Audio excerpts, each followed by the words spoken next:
Hello दोस्तों, मैं अरमान आप सभी की इस नए वीडियो में स्वागत करता हूं। आज के इस नए वीडियो के अंतर्गत क्लास सिक्स्थ ज्योग्राफी विषय का पहला अध्याय सौर मंडल में पृथ्वी यानी कि दी अर्थ इन द सोलर सिस्टम के शॉर्ट नोट बनाने का प्रयास करेंगे।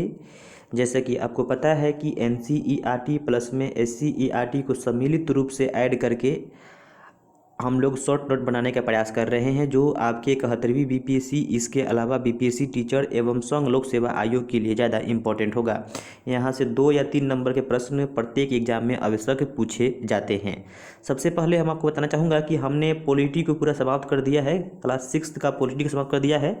यदि आप नहीं देखे हैं तो प्लेलिस्ट में वीडियो है, जाइए एक बार उसे आवश्यक देखें और पेन डाउन करने का प्रयास करें।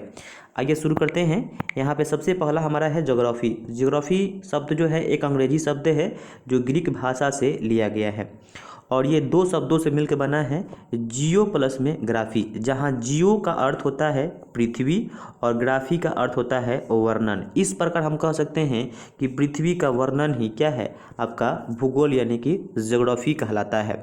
अब यहाँ पे आपके NCERT में तीन टर्म दिया गया है। जियो को यदि हम लॉजी से जोड़ते हैं तो जियोलॉजी का अर्थ होता है पृथ्वी का अध्ययन।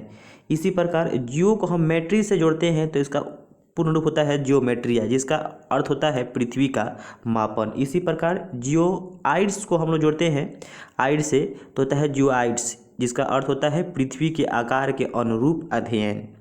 ठीक, अगला हमारा है ब्रह्मांड का अध्ययन। ब्रह्मांड का अध्ययन एस्ट्रोनॉमी यानी कि खगोल की कहलाता है। इसके अंतर्गत हम लोग आकाश में जितने भी समस्त आकाशीय पिंड हैं उनके बारे में हम लोग अध्ययन करते हैं। जैसे में हो गया आपका सूर्य, चंद्रमा, तारे। सबसे पहला हमारा टॉपिक रहेगा इसमें खगोलीय पिंड। खगोलीय पिंड क्या होता है, सेलेस्टियल बॉडीज़ क्या होती है, इसको हम लोग जानते हैं। तो ये बड़े आकार के होते हैं और साथ ही साथ गर्म होते हैं, गैस के बने होते हैं, अपनी ऊष्मा और प्रकाश अधिक मात्रा में उत्सर्जित करते हैं। जैसा कि हम जानते हैं कि सूर्य भी हमारा क्या है, एक तारा है, साथ ही साथ यह एक खगोलीय पिंड भी है। इसके अलावा सबसे पहला इसमें हमारा टॉपिक रहेगा नक्षत्र मंडल। नक्षत्र मंडल क्या होता है, तो नक्षत्र मंडल तारों के द्वारा बनाई गई विभिन्न आकृतियाँ, तारों के द्वारा बनाई गई विभिन्न आकृतियों को जो हम लोग नक्षत्र मंडल कहते हैं। इसकी कुल संख्या जो है 88 है।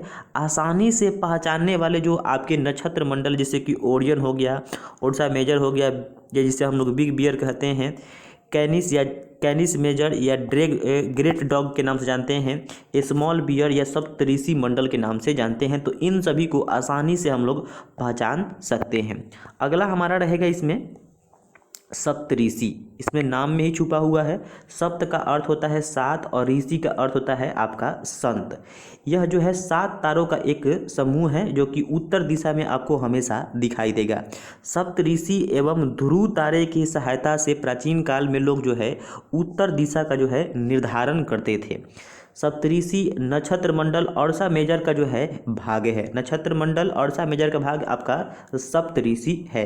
यह देखिए सप्तऋषि 2 प्रकार का होता है, एक बृहद सप्तऋषि, एक जो है आपका लघु सप्तऋषि। बृहद सप्तऋषि का जो ऊपर वाला हिस्सा होता है ये जो है यहाँ पे रहता है और इसका जो है नीचे वाला पूंछ जो है नीचे पर रहता है। ठीक, तो बृहद सप्तऋषि और जो है आपका लघु सप्तऋषि।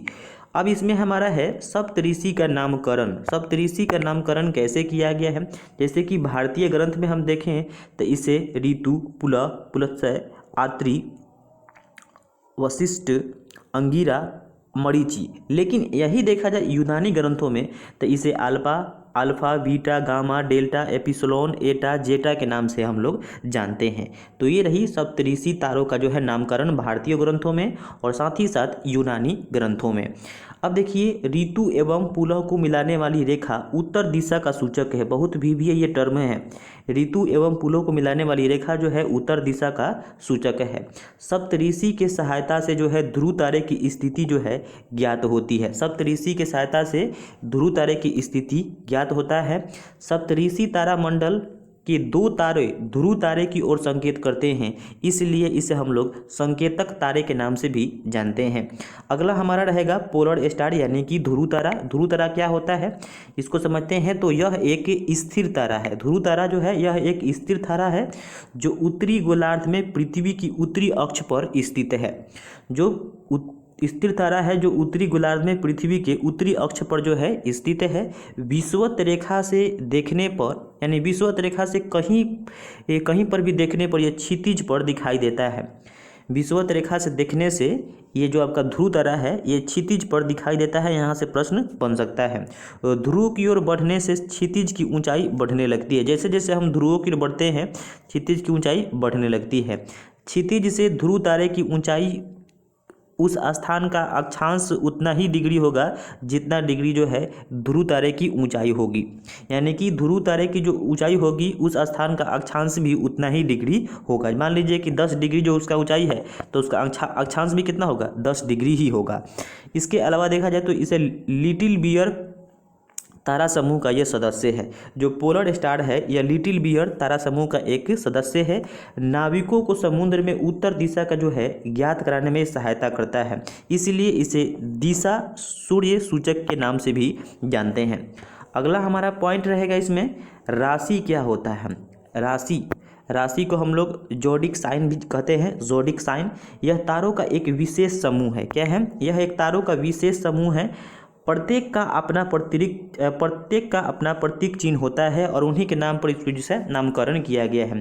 जब पृथ्वी सूर्य की परिक्रमा करती है तो सूर्य विभिन्न तारों के समूह में नजर आता है, तो इन्हें ही हम लोग राशि कहते हैं। इनकी संख्या जो है टोटल 12 है। राशि की संख्या कितनी है, टोटल 12 है। विभिन्न आकृतियों पर इनका नाम किया गया, जैसे मेष हो गया, वृषभ हो गया, मिथुन हो गया, कर्क हो गया, सिंह हो गया, कन्या हो गया, और आपका तुला, वृश्चिक हो गया, धनु हो गया, मकर हो गया, कुंभ हो गया और मीन। जैसे कि अभी कुंभ का मेला लगा हुआ है। तो टोटल जो है राशियों की संख्या आपका कितना है, 12 है।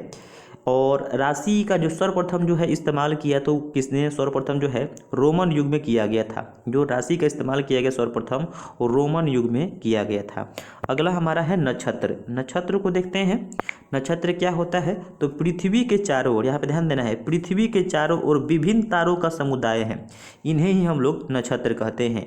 इनकी संख्या जो है 27 है। जैसे हम लोग राशि की संख्या 12 पर है, उसी प्रकार नक्षत्रों की संख्या हमारा 27 है।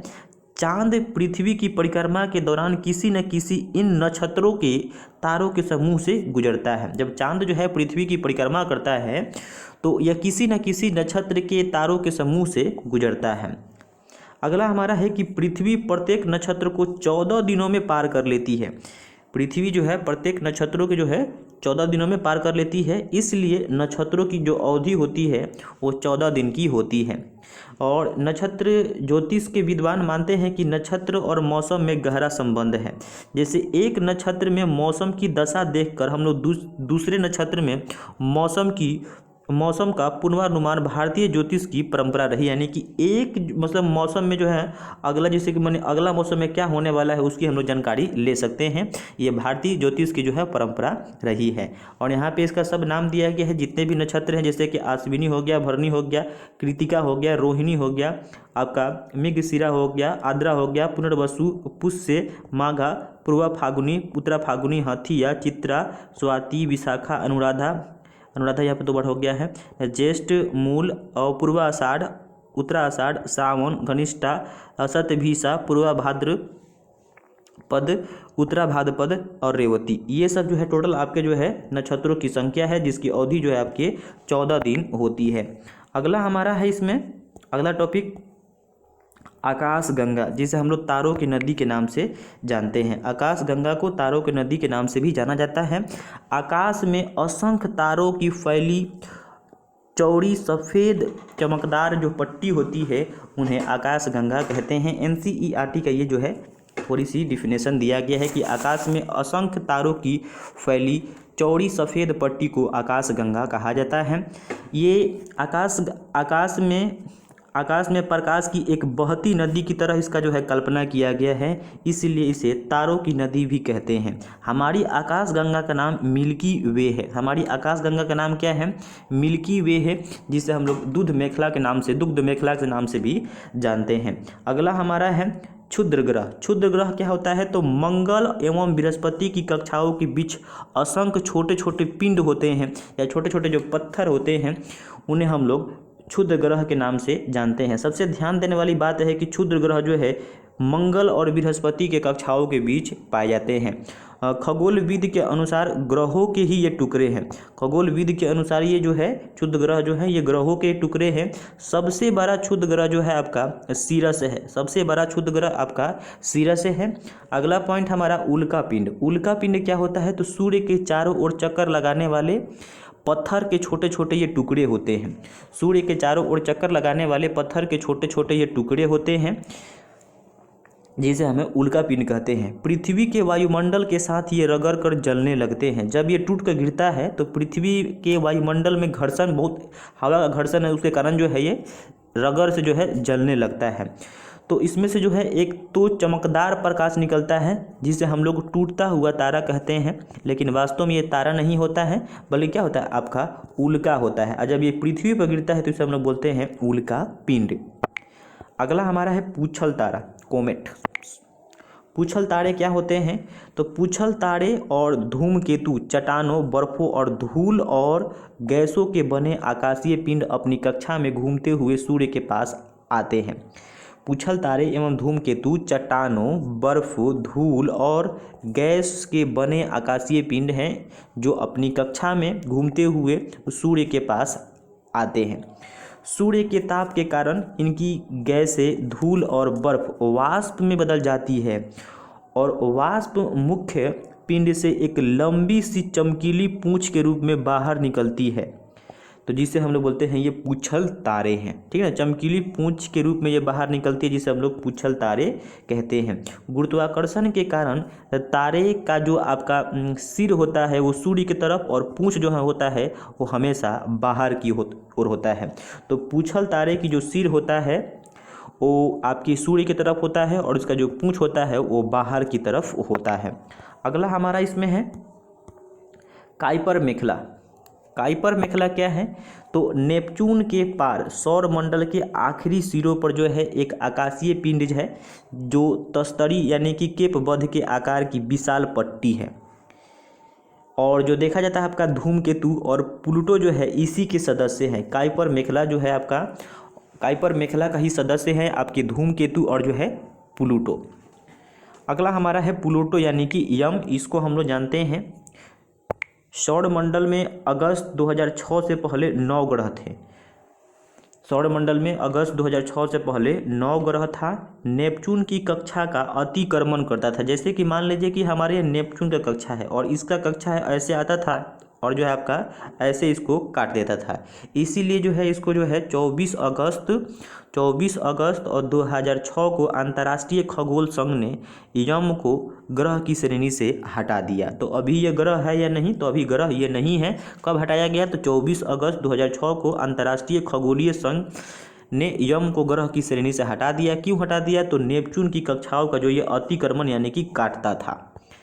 अगला हमारा है ब्रह्मांड। तो ब्रह्मांड की परिभाषा क्या है? सूक्ष्मतम कणों से लेकर महाकाव आकाश गंगाओं के सम्मिलित रूप को ब्रह्मांड कहते हैं।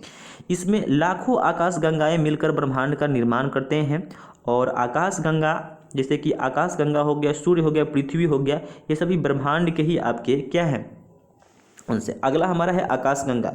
आकाशगंगा जो है लाखों तारों का समूह है। आकाशगंगा क्या है? लाखों तारों का समूह है।